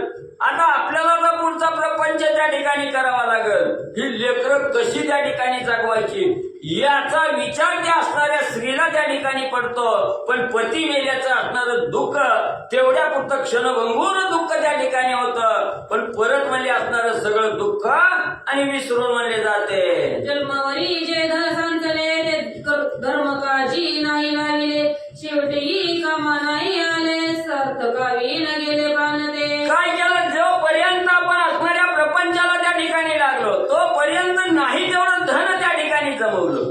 जन्मभर नुसतं पैसा पैसा त्या ठिकाणी केला, पण हा पैसा सत्कार्याला त्या ठिकाणी लावला नाही, धर्मासाठी असणारं धन त्या ठिकाणी लावलं नाही आणि शेवटी कामाला बी आलं नाही. नाका तोंडात असणारी माती त्या ठिकाणी पडली गेली, धन ही जाग्याला त्या ठिकाणी राहिलं, संपत्ती जाग्याला त्या ठिकाणी राहिले, स्वतःच स्वार्थ त्या ठिकाणी सगळा गेला. म्हणून असणारे ग्रंथकर्ते त्या ठिकाणी सांगतात धन काही कामाचं त्या ठिकाणी होत नाही, बरोबर काही त्या ठिकाणी येत नाही. एकट्यालाच यायचंय आणि एकट्यालाच जायचंय. धनाची आशा सोडा, मोक्षाचा मार्ग त्या ठिकाणी इच्छा. सार्थकावी न प्राणी असी सुटका नाही मृत्यूपुरीसी, हे न जाणूनी मानसी शेवटी कासावीसी होता ती. मग असणारा जवळ म्हणले असणारा हा जीवनमान आहे त्या ठिकाणी आयुष्य आहे, तोपर्यंत या देहाचा सार्थक कशाला त्या ठिकाणी होतंय याचा विचार साधक त्या ठिकाणी करत नाही. मग असणारा त्या ठिकाणी मरण जवळ आलं की त्याचा विचार त्या ठिकाणी सुटतो. बाबा मला नरक मिळवणे त्या ठिकाणी, असणाऱ्या यमदूताची जाचणी त्या ठिकाणी मला होऊ नये एवढं त्या ठिकाणी मानतो, दुःख त्या ठिकाणी करतो आणि मरायच्या टायमाला जीव कासावीस व्हायला लागला की भगवंताचं नाव आणि तोंडामध्ये त्या ठिकाणी घेतो. या लागी चतुर्जे ज्ञानी सार्थकवी न वय न घालवे कोणी, एका चक्र पाणी वांचुनी सोडवितात सेथ सर्वथा. म्हणून असणारे जे चतुर आणि ज्ञानी आहेत त्या ठिकाणी त्यांनी जाणलं गेलं हा आपला असणारा ईश्वर करणीनं हा जो असणारा देह त्या ठिकाणी प्राप्त झालेला आहे, हा देह कशासाठी भगवंतानं आपल्याला त्या ठिकाणी दिला. याच देहानं स्वर्गही गाठता येतोय, याच देहानं नरकही प्राप्त त्या ठिकाणी करता येतोय. म्हणून ज्ञानी लोकांनी जाणलं गेलं या देहाची आस्था त्या ठिकाणी सोडून प्रत्येक कार्य त्या ठिकाणी करायचं. म्हणून असणारं त्या ठिकाणी भगवंत प्राप्ती जर करायची असेल तर या देहाचं सार्थक कशातही असणारा परोपकार करा आणि साधू संतांची ब्राह्मणाची सेवा त्या ठिकाणी करा. म्हणून असणाऱ्या चतुर ज्ञानी त्या ठिकाणी जाणलं गेलं की भगवंताशिवाय आपल्याला सोडवता झाली कोण नाही. बायको या अंतीच्या कामाला कामाला येत नाही, लेकरं बाळही त्या ठिकाणी कार्याला त्या ठिकाणी येत नाही ते. म्हणून भगवंताशिवाय आपली सोडवणूक करणारा कोण नाही. म्हणून भगवंताच्या सानिध्यात कसं राहता येईल याचाच विचार आणि शुद्ध लोक म्हणजे त्या ठिकाणी करतात. मनान द्रव्य विन सार्थक न घडे, तरी शरीर जवावे लोकडे, यासी तो नाही अवघड नामस्मरण घडे जीवेसी. मग त्या ठिकाणी असणाऱ्या काही जणाला त्या ठिकाणी वाटत असेल की आपल्या जवळ असणारा पैसा त्या ठिकाणी नाही, मग दानधर्म कसा करायचा, ब्राह्मणाची सेवा त्या ठिकाणी कशी करायची, पैशाशिवाय तर या देहाचा सार्थकच साध्य त्या ठिकाणी करता येत नाही. म्हणून पैसा मिळवण्यासाठी शरीराची असणारी झिजवण त्या ठिकाणी करावी लागेल. म्हणून त्याचा विचार असणारा साधक त्या ठिकाणी करतोय. पण बाबांनो धनाची आवश्यकता त्या ठिकाणी नाही. जर तुम्हाला या देहाचं सार्थक त्या ठिकाणी करायचं असेल तर एकमेव मुख्य असणारं जे नाम आहे भगवंताचं. हे नाम जरी नुसतं मुखामध्ये त्या ठिकाणी घेतलं तर या देहाचं सार्थक झाल्याशिवाय काही राहत नाही. म्हणून नामासाठी कुठलाही पैसा लागत नाही, देह झिजवायची त्या ठिकाणी गरज नाही. अनाठाई असणारं जीवन खर्च करण्यापेक्षा भगवंताच्या नामामध्ये त्या ठिकाणी देह झिजवा. याच्यातच देहाचं सार्थक झाल्याशिवाय राहत नाही. ग्रंथकर्ते सांगतायत नामस्मरणाने वसंत नाही, रिकामी बडबड सर्वाठाई. पुराणी जात अवसर नाही, रिकामी ठाई अनुसरत. मग त्या ठिकाणी असणाऱ्या नाम असणारं ज्या साधकाला त्या ठिकाणी कळलं गेलं की नामाशिवाय दुसरा पर्याय त्या ठिकाणी नाही. भगवंताच्या सान्निध्यात जायचं, मोक्षाचा मार्ग त्या ठिकाणी गाठायचा, वैकुंठ असणारं ठिकाण जर आपल्याला प्राप्त करायचं असेल तर एकमेव श्रेष्ठ असणारं नाम आहे त्या ठिकाणी. हे ज्याला त्या ठिकाणी कळलेलं नाही ती रिकामी बडबड त्या ठिकाणी करणार. रिकाम टेकडे असणाऱ्या लोकांना त्या ठिकाणी जाऊन रिकामी बडबड त्या ठिकाणी करणार, किंवा पुराण कथेला त्या ठिकाणी जाणार नाही. आणि असणारं जो काय असणारा वेळ त्या ठिकाणी मिळणार आहे हा वेळ आणि रिकाम्या अवस्थेत त्या ठिकाणी घालवतो, पण नामस्मरण मुखात कवामध्ये त्या ठिकाणी घेत नाही. ऐसे जे व्यर्थ घाली ती वय तया ते केवटा तरुणोपाय. काही तरी सोय आता तुया कर्माची. मग त्या ठिकाणी जे साधक म्हणजे असणारा जोपर्यंत तरुणपण आहे त्या ठिकाणी तारुण्य अवस्था आहे तोपर्यंत भगवंताची आठवण त्या ठिकाणी येत नाही. असणाऱ्या वाम मार्गाला त्या ठिकाणी जायचं, आपलं आयुष्य त्या ठिकाणी जेवढं मिळालेलं आहे तेवढं आयुष्य वाया त्या ठिकाणी घालवायचं. मग हे आयुष्य नामस्मरणात न घालता असणाऱ्या फावड्या वेळेत त्या ठिकाणी वायपट जर घालवलं गेलं तर तो साधक असणारा तरुण म्हणजे कसा त्या ठिकाणी जाणार आहे? तो तरुण त्या ठिकाणी जाणार नाही. आणि ज्या वेळेची असणाऱ्या देहाची अवस्था जर्जर त्या ठिकाणी होते तेव्हा भगवंताची आठवण त्या ठिकाणी येतोय.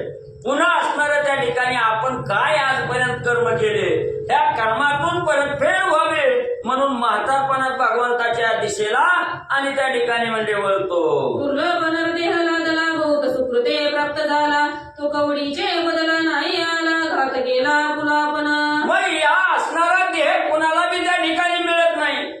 दुर्लभ देव आहे. असणाऱ्या स्वर्गाच्या ठिकाणी 33 कोटी देव आहे. या देवाला सुद्धा वाटतं की आपल्याला नरदेह त्या ठिकाणी मिळावा आणि भूतळावर त्या ठिकाणी जावं. का? असणारं भजन करता येत आहे. त्या मानव देहा व्यतिरिक्त कुठल्याही देहाला त्या ठिकाणी भजन हे असणारं त्या ठिकाणी करता येत नाही, नामस्मरण करता येत नाही.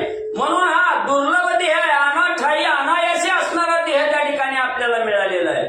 मग या देहाचं सार्थक करण्यासाठी असणारं नामस्मरण त्या ठिकाणी करायचं, भगवंताची आराधना त्या ठिकाणी करून देहाचं सार्थक त्या ठिकाणी करायचं. पण जे असणारे वाम मार्गाला गेलेले साधक आहेत, ज्याला या देहाचं अजून काही कळालेलंच नाही त्या ठिकाणी, हा देह असणारा पोसण्यासाठी खायचाय का खाण्यासाठी हा देह पोसायचा हेच अजून असणाऱ्या साधकाला त्या ठिकाणी कळालेलं नाही.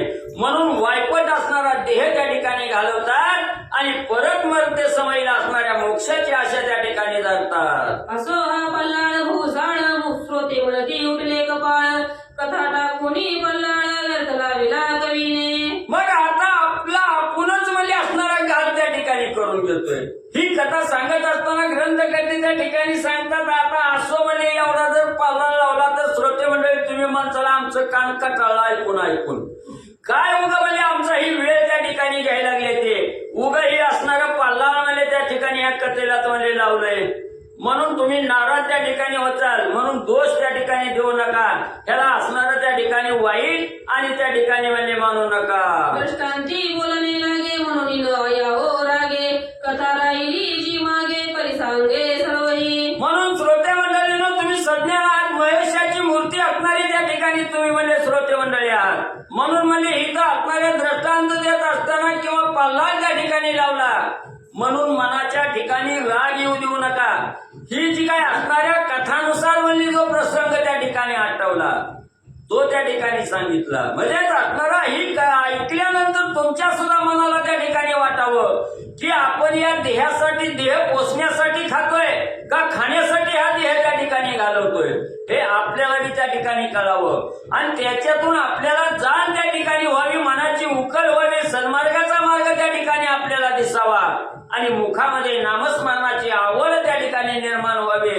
एवढ्यासाठी एवढा पल्ला लावला मनाच्या ठिकाणी राग म्हणजे धरू नका. इतर स्त्रिया परियेसी ते शूद्रवनिता नव्हे तैसी उपदेशतसे व्रतारासी जावे तीर्थासी म्हणून मूळ कथेवर त्या ठिकाणी ग्रंथकर्ते आले आणि सांगू लागले. एवढं सांगायचं कारण म्हणजे तुमच्यासारखी ती असणारी शूद्राची स्त्री म्हणजे नव्हती. ती स्त्री कशी होती त्या ठिकाणी, जरी शूद्राची त्या ठिकाणी असली तरी असणाऱ्या परमार्थामध्ये श्रेष्ठ कार्य त्या ठिकाणी करणारी आणि आपल्या व्रताला कसा मोक्ष त्या ठिकाणी मिळेल, आपला पसणारा पती वैकुंठाला कसा जाईल, आपला पती असणाऱ्या म्हणजे त्या ठिकाणी नरक यातना सोडून असणाऱ्या स्वर्गाच्या ठिकाणी कसा जाईल याचा विचार करणारे होते. आणि त्याच विचारानं आपल्या असणाऱ्या पतीला उपदेश म्हणजे त्या ठिकाणी करत होते. कशाचा उपदेश? आता ही प्रपंचाच्या आशा सोडा, प्रपंचात असणारा त्या ठिकाणी गुरपटून राहिला, ही बाजूला त्या ठिकाणी निघा. आता हा देह असणाऱ्या सरणावर जायची वेळ आली. म्हणून आता तरी प्रपंच सोडून तीर्थयात्रेला त्या ठिकाणी जावा, अशा प्रकारचा उपदेश आणि स्त्री करू लागली. तयासी मानले उत्तर बुद्धी तव कर्मानुसार पुरसुकृत घडले साचार उभे ठाकले येऊनी. मग असणाऱ्या त्या ठिकाणी पतीनं उपदेश, असणाऱ्या पत्नीनं उपदेश केला. आता दुःख सोडा, हा देह तर जाणार आहे कधी ना कधी, म्हणून या देहाच्या आस्था सोडून तीर्थयात्रेला चला. अधिक महिना त्या ठिकाणी आलेला आहे. म्हणून पत्नीचं बोलणं पतीला त्या ठिकाणी आनंद वाटला, मानलं गेलं आणि सगळी जी काही आशा होती ती आशा त्या ठिकाणी सोडली गेली. आणि ही आशा सोडली, पत्नीचं वचन त्या ठिकाणी मानलं आणि पुढे असणारा तो असणारा व्रतार आणि काय करू लागला. आजवरी प्रसेवा केली त्याची आता काम आली, वासना तयाची फिरली वृत्ती मुरडली सुख स्वार्थ.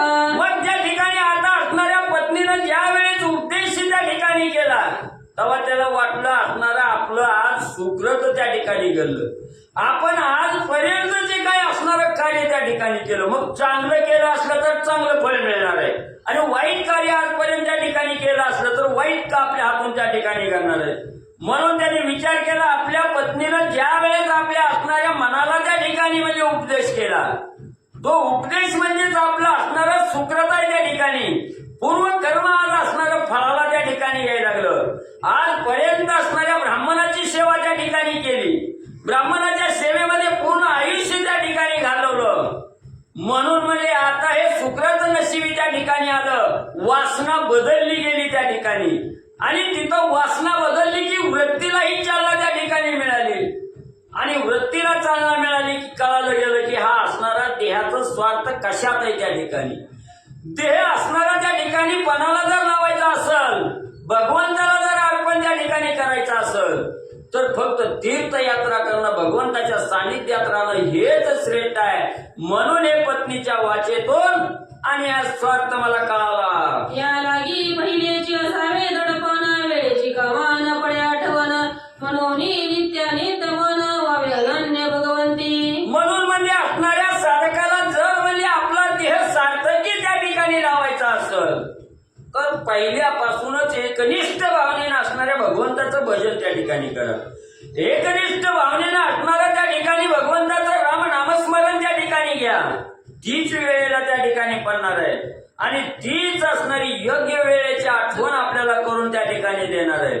म्हणून असणाऱ्या त्या ठिकाणी नित्य रात्रंदिवस असणाऱ्या भक्त भगवंताचं नामस्मरण मुखामध्ये ठेवा, त्याचा विसर त्या ठिकाणी पडू देऊ नका. आणि नामस्मरण जो साधक त्या ठिकाणी विसरल तो घसरल्याशिवाय त्या ठिकाणी राहत नाही.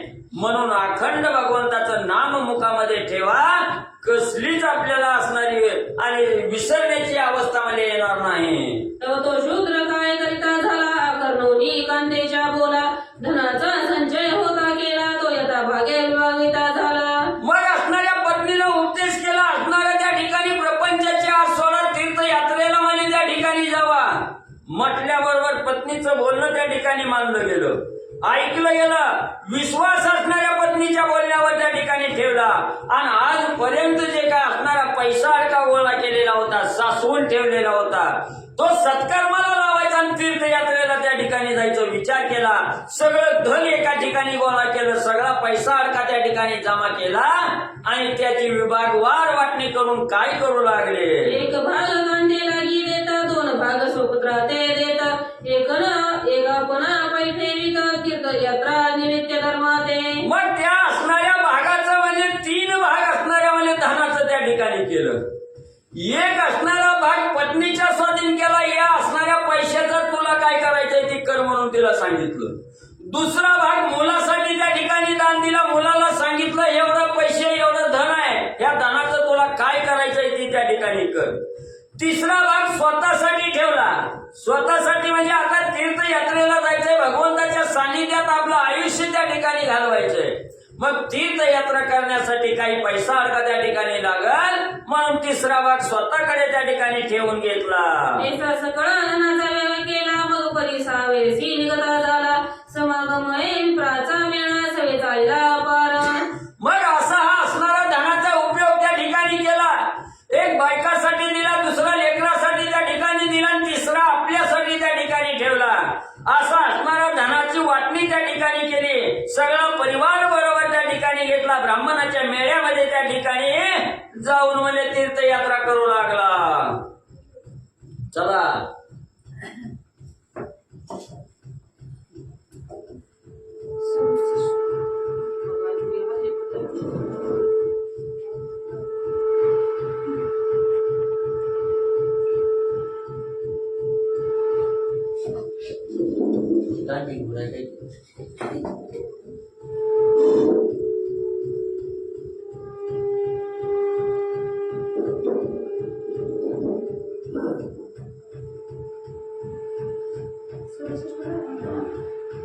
श्री गणेशाय नमः, श्री सरस्वतीय नमः, श्री प्रभू रामचंद्राय नमः. मार्गी जाता सकळांचा सेवका हाती समाचार त्यांचा, घेत असे पदार्थांनी साचा, कधी स्वाधनाचा व्यय पाय. मग असणारा त्या ठिकाणी ब्राह्मणाच्या मेळ्यामध्ये असणारा हा शूद्र म्हणजे त्या ठिकाणी यात्रा करण्यासाठी जाऊ लागला. आणि मार्ग क्रमानं करत असताना त्या ठिकाणी म्हणजे जे असणारे सेवक आहेत त्या ठिकाणी त्या सेवकाकडून असणारा जो काही आपल्या घरचा समाचार आहे, बातमी आहे, माहिती आहे, ती माहिती त्या ठिकाणी घ्यायची. आणि सेवकाला असणारं काही पदार्थ जर खाऊ वाटलं, काही गरज त्या ठिकाणी वस्तूची लागली, त्या सेवकाला त्या ठिकाणी आणायला सांगायचे. आणि असणाऱ्या सत्कर्मासाठी जे काही पैसा आहे आपल्या पदरी ठेवलेला, तो पैसा आणि सत्कार्यासाठी त्या ठिकाणी म्हणजे उपयोग करू लागला. असे करिता दयाते प्राप्त झाले गौतमी ते, वास्तव केले तेथे मासपर्यंत ते ठाई. मग असं असणारा मार्ग क्रमानं करत करत करत करत गौतमी तीरावर म्हणजे त्यांची तीर्थयात्रा त्या ठिकाणी आली. आणि गौतमी तीरावर आल्याबरोबर 1 महिना आणि ही सर्व तीर्थयात्रेकरू जे होते ते 1 महिनाभर त्या असणाऱ्या गौतमी नदीच्या तीरावर आणि वास्तव्य करून राहिले. तव तो पुरुषोत्तमास सकळ जाणूनी जनजाती स्नानास, आपणही उठत बैसत जातास सर्वामागे स्नानासी. पण त्याच वेळेस असणारा अधिक महिना त्या ठिकाणी होता. अधिक महिन्याचं पुरुषोत्तम मासाचं महत्व जेव्हा त्या ठिकाणी कळालेलं होतं, तो श्रेष्ठ आहे, पुण्य कमवण्याचा असणारा या ठिकाणी महिना आहे हे जाणलं गेलं. आणि सर्व काही तीर्थयात्रेकरू होते त्या ठिकाणी, ते गौतमी नदीमध्ये स्नानाला त्या ठिकाणी जात होते. याच्या देहाला असणारा कुष्ठरोग त्या ठिकाणी लागलेला होता, म्हणून चालता येत नव्हतं, पळता त्या ठिकाणी येत नव्हतं. त्याच अवस्थेमध्ये कसं तरी उठत बसत गौतमी नदीच्या स्नान करण्यासाठी आणि म्हणजे तिकडे जाऊ लागला. आधीच गौतमी पवित्रता वरमास प्राप्त होता, ते पुण्य न भूतो न भविष्यता वरी प्राप्तता सत्संग. म्हणून ग्रंथकर्ते त्या ठिकाणी सांगतात, इतर महिन्यामध्ये कवाही असणाऱ्या गौतमी नदीमध्ये स्नानासाठी त्या ठिकाणी गेलं तर ती नदी जो कोणी साधक त्या ठिकाणी स्नान करेल त्याला पावन केल्याशिवाय त्या ठिकाणी राहत नव्हती. तो साधक पवित्र झाल्याशिवाय त्या ठिकाणी राहत नाही. एवढं इतर महिन्यामध्ये पुण्य त्या ठिकाणी मिळतंय. आणि आज तर असणारा त्या ठिकाणी पावन काळ आहे, अधिक महिना आहे, पुरुषोत्तम मास आहे त्या ठिकाणी. आणि या महिन्यात स्नान केल्यानंतर त्या पुण्याला तर पारावरच त्या ठिकाणी राहत नाही. असणारा त्या ठिकाणी भूतन भविष्यती असं असणारं पुण्याचा संचय त्या साधकाला त्या ठिकाणी प्राप्त होतोय. एवढी असणारी पुण्याची प्राप्तता या अधिक महिन्यामध्ये त्या ठिकाणी आणि साधता येते. एक गंगाबिंदू जगटता शरीरी तात्काळ होया पापाची गोवरी संत ब्राह्मणाचे पदयावरी हे तो अधिकाधिका होय पै. मग ग्रंथकर्ते त्या ठिकाणी सांगताय जो साधक असणाऱ्या या म्हणजे असणाऱ्या तीरावर म्हणजे गौतमी तीरामध्ये असणाऱ्या आंघोळ करण्यासाठी त्या ठिकाणी गेला, स्नानाला गेला, नुसतं त्याचा एक थेंब जरी त्या पाण्याचा आपल्या अंगावर त्या ठिकाणी पडला तर पर्वता एवढं पातळ एका क्षणात त्या ठिकाणी नाहीसं होतंय. नुसतं एक थेंब त्या ठिकाणी पडला तर.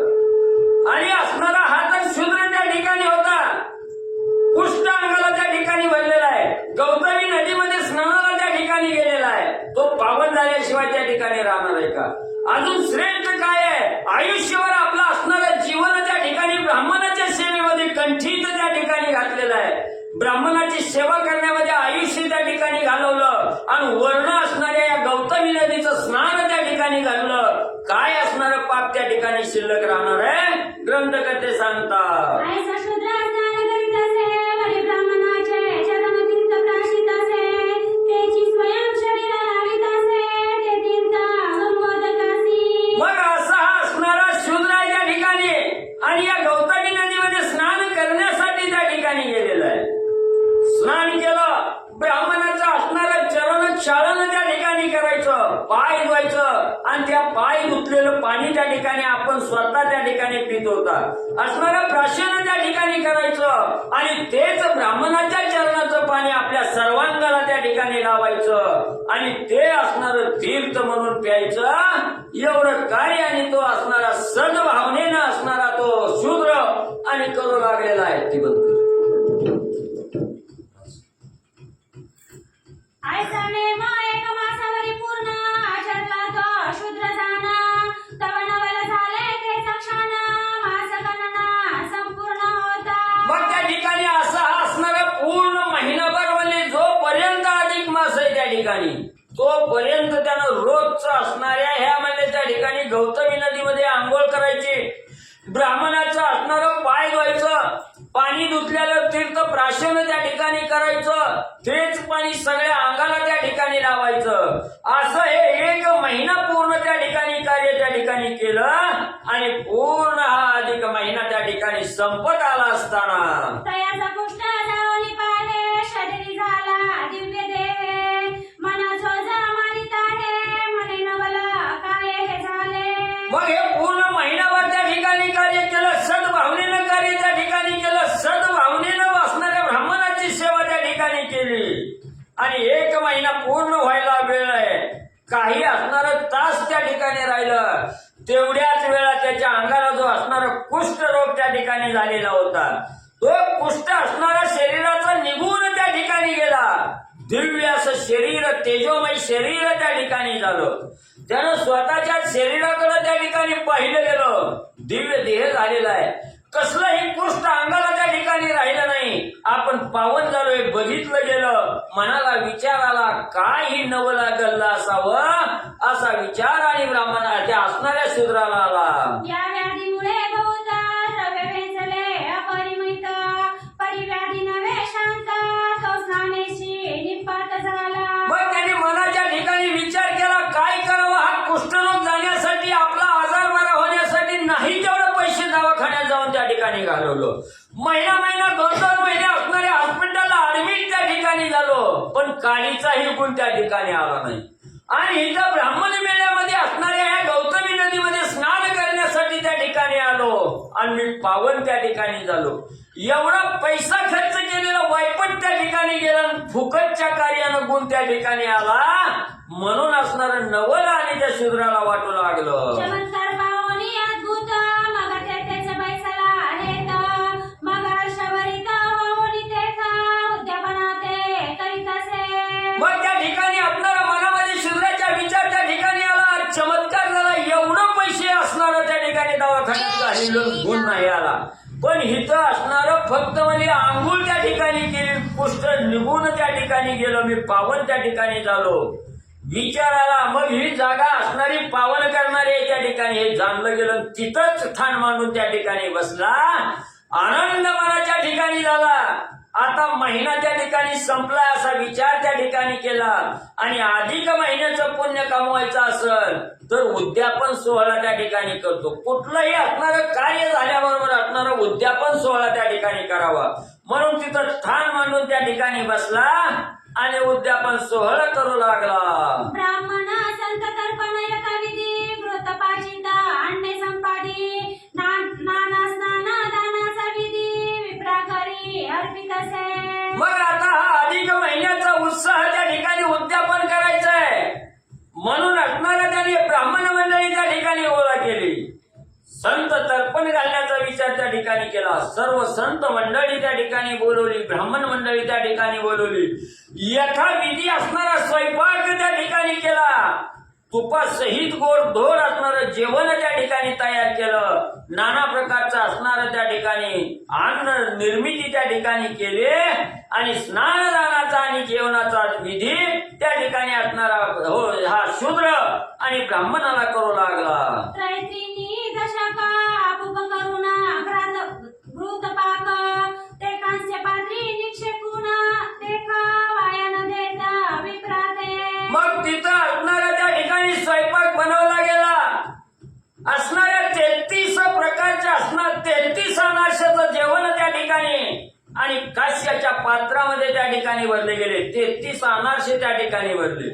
असणाऱ्या तुपाचं भांड त्या ठिकाणी भरलं गेलं आणि हे काश्याचं पात्र पूर्ण भरून त्या ठिकाणी असणाऱ्या ब्राह्मणाला आणि दान म्हणजे देऊ लागलेलं आहे. सयाजेसी ते तव वाण वरी शक्तीनुसार घालोनी सुवर्ण दक्षिणे सहित देतासे दान भावे जनार्दन स्मरोनी. मग ते अन्नाचं काश्याचं पात्र त्या ठिकाणी भरून घेतलेलं आहे. त्याच्यामध्ये असणारा त्या ठिकाणी मीठ तांदूळ असणारा तीळ त्या ठिकाणी टाकलेला आहे आणि त्याच वेळेस आपल्या आपल्या परीनं जेवढं काही प्रत्येकाला देता येईल तेवढं थोडं थोडं असणारं सुवर्ण दानही त्या ठिकाणी आणि घालू लागलेला आहे. त्याच्यावर वरी आपल्या शक्तीनुसार असणारा दक्षिणा म्हणून त्या ठिकाणी ठेवलेला आहे आणि हे असणारं भरलेलं पात्र ब्राह्मणाला दान त्या ठिकाणी देऊ लागलेलं आहे. चला आज तुमची भक्ती कोण नाही का?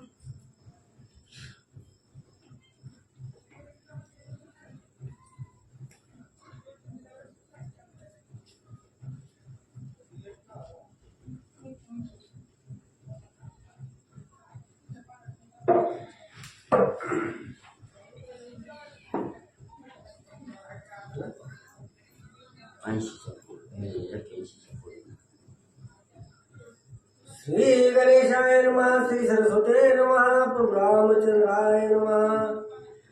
आईचे उद्यापन करुणिया ओलासे शिरायला त्याच ठाया नित्य स्मरुनी केशवराया स्नान सारी गंगोदकी. परत असणाऱ्या त्या शूद्रांनी म्हणजे घराकडला विचार त्या ठिकाणी सोडला आणि जिथं आपला असणारा कुष्ठरोग त्या ठिकाणी जाऊन म्हणले हा दिव्य देह त्या ठिकाणी आपल्याला मिळाला म्हणून ही जागा सोडायची नाही असा विचार त्या ठिकाणी केला. एवढं सगळं ब्राह्मणाला असणारं दान दक्षिणा त्या ठिकाणी दिली. भोजन त्या ठिकाणी दिलं. तिथंच स्थान मांडून त्या ठिकाणी राहायला गेला. अखंड भगवंताचं स्मरण त्या ठिकाणी मनामध्ये धरलं गेलं आणि भगवंताची ध्यान धारणा करत आणि त्या गौतमी तीरावर स्नान त्या ठिकाणी करायची ध्यान धारणा करायची नामस्मरण त्या ठिकाणी घेत तिथंच म्हणजे स्थानबद्ध झाला. मूळ पापलेश झडला आणि कोष्टही समूळ गेला तव तो समीप काळ पातला विप्र देखता तया ते. मग त्याने तिथंच असणाऱ्या तीरावर म्हणजे आपलं स्थान मांडून त्या ठिकाणी बसलेला होता आणि ज्या वेळेस त्याचा असणारा कार्यभाग त्या ठिकाणी संपला. शरीराचा कुष्ठरोग निघून गेला. दिव्य देह त्या ठिकाणी प्राप्त झाला आणि असणारा शेवटचा अंतीचा काळ जवळ त्या ठिकाणी आला आणि ब्राह्मण मंडळी जी बरोबर त्याची आलेली होती ती फिरून फिरून आपल्या संगतीला त्या ठिकाणी आलेला शूद्र होता. तो कुठं आहे म्हणून त्याला पाहण्यासाठी आणि त्या ठिकाणी आले असताना हे विष्णुदूत हे मुनी तत्काळ वाईला विमानी ऐशी तालाची आगाध करणी पावला निर्वाणी मोक्षाते. मग आपला संगतीदार त्या ठिकाणी आलेला होता, शूद्र आलेला होता. तो कुठे म्हणून बघण्यासाठी त्याच्या ठिकाणाकडं ही असणारी ब्राह्मण मंडळी त्या ठिकाणी आली. त्याला पाहू लागली. तर त्यावेळेस असणाऱ्या विष्णू भगवंताची दूत त्या ठिकाणी विमान घेऊन आलेले होते. ते असणाऱ्या भव्य दिव्य असणाऱ्या विष्णू भगवंताचं विमान आहे. त्या विमानामध्ये विष्णुदूताने असणाऱ्या त्या आणि शूद्राला हाताला धरलेला आहे आणि आपल्या विमानामध्ये घेऊन जाऊ लागलेले आहे. हे असणाऱ्या त्या ब्राह्मणाने आणि पाहिलं गेलं. कोटी बाबाचा क्षय करुणी काय कष्ट मिली तीर्थसेवनी आयुष्य पुण्य आचरुणी पावला निर्वाणी मोक्षाते. मग आगाधी असणाऱ्या त्या ठिकाणी गौतमी गंगा नदीचं स्नान त्या ठिकाणी मिळालं गेलं. कुष्ठरोग त्या ठिकाणी गेला. का गेला त्या ठिकाणी? कोट्यावधी पापाचा क्षय त्या ठिकाणी झाला गौतमी नदीमध्ये स्नान केल्याबरोबर त्या ठिकाणी. आणि ब्राह्मणाचं पूजन त्या ठिकाणी केलं. जो असणाऱ्या देहाला आजार झालेला होता, हा देह त्या ठिकाणी असणारा म्हणजे आजार त्या ठिकाणी निघून गेला. का गेला? आयुष्यभर असणारा पुण्यात्मक कर्म त्या ठिकाणी केलं. ब्राह्मणाची सेवा करण्यामध्ये हा देह त्या ठिकाणी झिजवला गेला. आणि अधिक मासामध्ये गौतमीचं स्नान त्या ठिकाणी घडलं गेलं. म्हणून निर्वाणीच्या टायमाला, शेवटच्या टायमाला, अंतीच्या टायमाला भगवंत त्या ठिकाणी धावला, मोक्ष प्राप्त करून त्या ठिकाणी दिला. ग्रंथकर्ते सांगतात, आधी अर्पावे मग पावावे जैसे द्यावे तैसे घ्यावे शरीर कष्ट भोगावे मग पावावे सुखाते. म्हणून ग्रंथकर्ते त्या ठिकाणी सांगतायत, आपल्याला जर मनाच्या ठिकाणी चांगली इच्छा त्या ठिकाणी जर करायची असेल तर त्याच्यासाठी काहीतरी अगोदर द्यावं लागतंय, मग त्या ठिकाणी घ्यावं लागतंय. म्हणून हातातला 10 रुपये खर्च केल्याशिवाय 15 रुपये त्या ठिकाणी प्राप्त होत नाहीत. म्हणून आधी काहीतरी दुसऱ्याला त्या ठिकाणी द्यावं लागतंय, तेव्हा दुसऱ्याचं आपल्याला त्या ठिकाणी प्राप्त होतंय.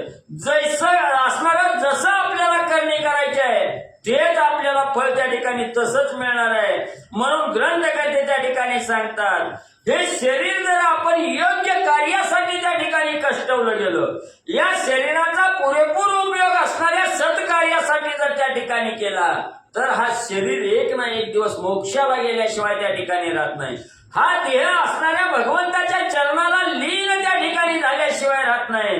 म्हणून आपण कुठला असणारा त्या ठिकाणी इच्छा मनाच्या ठिकाणी धारण करायची आहे तसं कार्य त्या ठिकाणी करा, तुमची इच्छा परिपूर्ण होईल. जैसे व्यवहारी देता धन आपो सेवाईची धान्य ते वेदा सहित येत परतून ते विजान हे गोष्टी. म्हणून त्या ठिकाणी असणारे ग्रंथकर्ते सांगतायत, जसं आपण म्हणजे असणारा व्यवहार त्या ठिकाणी देण्या घेण्याचा त्या ठिकाणी करतो.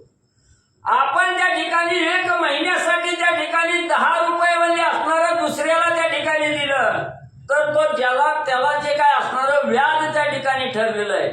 सवाईनं द्यायचं, दीडीनं द्यायचं का दुनीनं त्या ठिकाणी द्यायचं, ते जसं आपल्याला म्हणजे वाढवून त्या ठिकाणी येत आहे तसं आपलं हे असणारा देह त्या ठिकाणी भगवंताच्या कार्यासाठी त्या ठिकाणी सत्कर्मी घातला गेला. आपण असणाऱ्या त्या ठिकाणी जर भगवंताच्या नामस्मरणामध्ये आपली वाचा त्या ठिकाणी लीन केली गेली तर त्याच्या काही पटी जास्त म्हणजे त्या ठिकाणी तुम्हाला सुख प्राप्त दिल्याशिवाय राहत नाही, किंवा हा असणाऱ्या देहाचं सार्थक त्या ठिकाणी भगवंत केल्याशिवाय राहत नाही. म्हणून आधी काहीतरी द्या म्हणजे असणाऱ्या भगवंताचं नामस्मरण त्या ठिकाणी घ्या आणि त्या नामस्मरणामध्ये देह त्या ठिकाणी वेचून सोडा, म्हणजे तुम्हाला असणारा मोक्षरूपी साधन तुम्हाला त्या ठिकाणी प्राप्त होईल. ग्रंथकर्ते सांगतात, प्रतिभावे अर्पिता हडका मी करावे घेई फुका वश झालं बाबा एका स्वपदीने का नेही तयाते. मग असणाऱ्या त्या ठिकाणी भगवंत सांगतायत की असणाऱ्या त्या ठिकाणी मला जर काही अर्पण त्या ठिकाणी करायचं असेल तर त्या ठिकाणी भक्ती आहे. म्हणले मला भक्ती त्या ठिकाणी आवडते आहे. आणि जो साधक असणाऱ्या भक्ती रूपाने त्या ठिकाणी माझ्या जवळ जर त्या ठिकाणी आला, वरपांगी नाही, अंतःकरणातून ज्या साधकानं भक्तीला आपण गेलेलं आहे, भक्तीला त्या ठिकाणी जवळ केलेलं आहे, तो साधक त्या ठिकाणी मला त्या ठिकाणी आवडतो. मी फुकटचं त्या ठिकाणी घेत नाही. म्हणून तुम्ही भक्ती असणारी जर मला प्रदान त्या ठिकाणी केले तर त्या बदल्यात मी असणारा त्या साधकाला वश त्या ठिकाणी होतो आणि त्याला स्वपदाच्या ठिकाणी त्याला घेऊन गेल्याशिवाय राहत नाही. म्हणून तुम्ही भक्ती असणारी मला त्या ठिकाणी दान द्या.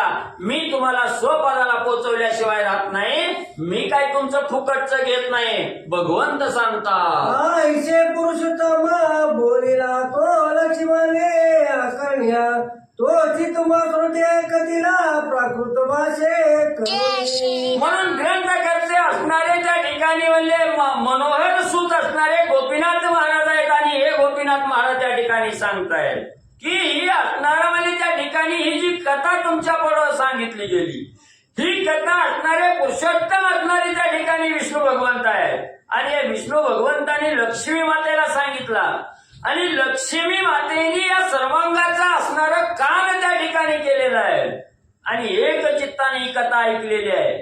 ही कशातून त्या ठिकाणी घेतली? पद्म पुराणामध्ये त्या ठिकाणी सांगितली, संस्कृत भाषेमध्ये सांगितले आणि तीच कथा तुम्हाला समजण्यासाठी महाराष्ट्रीयन असणाऱ्या मराठी भाषेमध्ये तुमच्या समोर त्या ठिकाणी मांडली गेली. आता पुढे लक्ष्मी करील प्रश्न त्याचे उत्तर देईल जनार्दन ते परिसा श्रोते जन अति आदरे करोनिया. म्हणून ग्रंथकर्ते असणारे मनोहर सूत महाराज असणारे गोपीनाथ महाराज त्या ठिकाणी सांगतायत. आता पुढं म्हणजे असणारा उद्याच्या अध्यायाच्या ठिकाणी असणाऱ्या लक्ष्मी माता विष्णू भगवंताला जो काही प्रश्न त्या ठिकाणी विचारणार आहे आणि विष्णू भगवंत त्या प्रश्नाचं उत्तर त्या ठिकाणी देणार आहे. सुंदर कथा आहे. श्रोते मंडळीला पावन करणारी आणि असणाऱ्या पुण्यात्मक कर्माचा संचय त्या ठिकाणी करणारी गोड कथा आहे. ही कथा आणि उद्या या आणि सावध रीतीनं श्रवण करा. श्रोता सगिया सादर तरी वक्रोत हर्ष निर्भर म्हणून जोडून करा वारंवार प्रार्थितो. म्हणून गोपीनाथ महाराज त्या ठिकाणी सांगताय श्रोते मंडळीनं तुम्ही महेशाची मूर्ती आहात. तुम्ही अखंड सावध त्या ठिकाणी असता आणि श्रोता सावध त्या ठिकाणी असला की सांगणाऱ्याला त्या ठिकाणी हर्षभरीत आनंद त्या ठिकाणी होतोय. म्हणून श्रोता समोर सादर त्या ठिकाणी असला की सांगणारा हर्ष निर्भर त्या ठिकाणी होतोय. म्हणून तुम्हाला हात जोडून विनंती करून त्या ठिकाणी सांगतो हिथं या सर्वांगाचं कान त्या ठिकाणी कारण झोपी न जाता कथा सावध रीतीनं त्या ठिकाणी ऐका.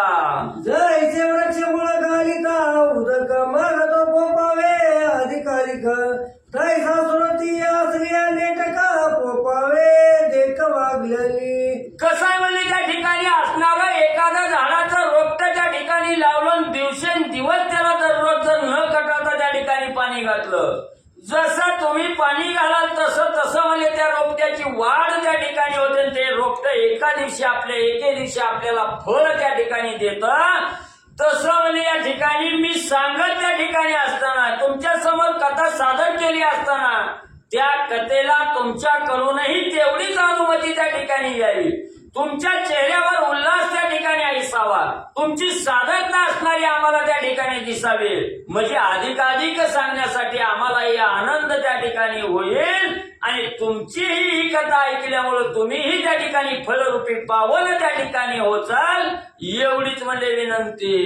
इति स्वाती श्रीमलक्ष्मी ग्रंथ पद्मपुराणाचे समत मनहर सुत विरहित एक विशंतितमाध्याय गोळा श्रीकृष्णार्पणमस्तु शुभम भवतु पुंडलिकावरती श्री